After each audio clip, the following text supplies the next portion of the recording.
At least 31 people have been killed and scores of others injured in Russian strikes across Ukraine. And this is the biggest aerial attack since the start of the war 2 years ago. And according to Ukrainian officials, schools, a maternity hospital and shopping arcades were among the civilian buildings that were hit in the barrage. Ukraine's military estimates that Russia fired 158 missiles and drones and 114 of them were destroyed. Now, Russia tried to overwhelm Ukraine's air defenses across most major cities, launching a wave of attack drones followed by missiles of numerous types fired from planes. Now, in Kyiv, people fled to the underground metro as apartment blocks and a factory was struck, and rescue workers in Kharkiv, Zaporizhia and the port city of Odessa worked to free those who were trapped in the debris.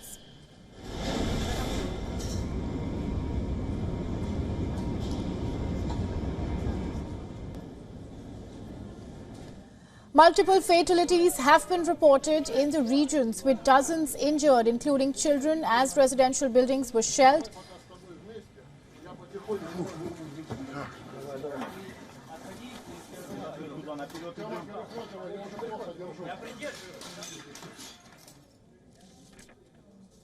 And the attacks, which also saw a Russian missile passing through Polish airspace, triggered international condemnation and fresh promises of military support to Ukraine.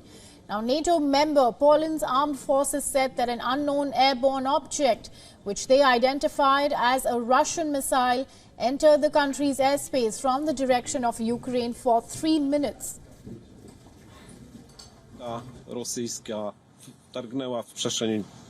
A Russian rocket violated Poland's airspace. Our radars traced it until it left Poland's airspace, which was also confirmed by the NATO radar systems. On the other hand, ladies and gentlemen, as technology sometimes fails, we decided to perform an on-ground verification. We sent several troops to follow the expected trajectory of the rocket to see if the radar systems were right. Stwierdzony tor lotu pocisku, czy aby nie doszło do jakiejś pomyłki od strony technicznej. Meanwhile, US has declared assistance for Poland over missile incident. And according to the White House, US President Joe Biden is closely following reports of a missile temporarily entering the Polish airspace. And the White House added that National Security Advisor Jake Sullivan discussed the attacks in a call with his Polish counterpart Jacek Siwiera. Now, the United Nations condemned the attacks and said that they must stop immediately. The Secretary General unequivocally condemns in the strongest possible terms today's appalling attacks on cities and towns across Ukraine. Attacks against civilian and civilian infrastructure violate international humanitarian law, are unacceptable and must stop immediately. The United Kingdom, on the other hand, will provide Ukraine with hundreds of air defense missiles, and the country's defense secretary wrote on social media X, and I quote him here, "We continue to stand by Ukraine's defense, which is why today we are sending hundreds of air defense missiles to restock British gifted air defense systems that are capable of striking down Russian drones and missiles with incredible accuracy," unquote. Now, meanwhile, according to a poll from the Russian field polling group, 50% of Russians want the war in Ukraine to end in 2024. And on the other hand, as per a US think tank, support for the war in Ukraine has hit rock bottom in Russia.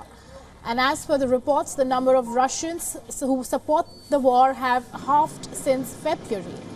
Now, the percentage has taken a nosedive from 22% in February to 12% in October 2023, and at least 40% people are in favor of pulling the troops out without the motive of the war being achieved, while about 33% continue to support the war.